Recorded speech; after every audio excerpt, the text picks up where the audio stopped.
પૂરની સ્થિતિ વચ્ચે નવસારીમાં સૈન્યની એન્ટ્રી, ધમડાછા ગામે રેસ્ક્યુ ઓપરેશન શરૂ. નવસારી જિલ્લામાં સર્જાયેલી ગંભીર પૂર પરિસ્થિતિને પહોંચી વળવા જિલ્લા વહીવટીતંત્ર દ્વારા સૈન્યની વિશેષ ટુકડી તૈનાત કરવામાં આવી છે. અગાઉથી એનડીઆરએફ અને એસડીઆરએફની 4 ટીમો જિલ્લામાં બચાવ કામગીરીમાં જોડાયેલી છે, ત્યારે હવે તેમની મદદ માટે મિલિટરીને પણ મેદાનમાં ઉતારવામાં આવી છે. મેડિકલ સુવિધાઓ અને આધુનિક બચાવ સાધનો સાથે સજ્જ સૈન્યના જવાનો ગ્રામ્ય વિસ્તારોમાં ફસાયેલા લોકોને સુરક્ષિત સ્થળે ખસેડવાની કામગીરીમાં જોડાયા છે. ગણદેવી તાલુકાના ધમડાછા ગામથી રેસ્ક્યુ ઓપરેશનની શરૂઆત કરવામાં આવી છે, જ્યારે જિલ્લામાં રાહત અને બચાવ કામગીરી યુદ્ધના ધોરણે ચાલી રહી છે.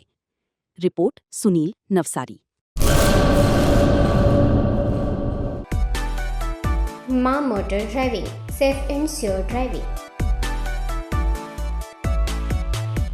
ડ્રાઇવિંગ એ શોખ સાથે આપની મોટી જવાબદારી પણ છે. અમારા ઇન્સ્ટ્રક્ટર દ્વારા સચોટ અને સરળ માર્ગદર્શન. આપની રોજની તાલીમની માહિતી મેળવીને શું અધુરાશ છે તેના ઉપર પૂરું ફોકસ કરાય છે.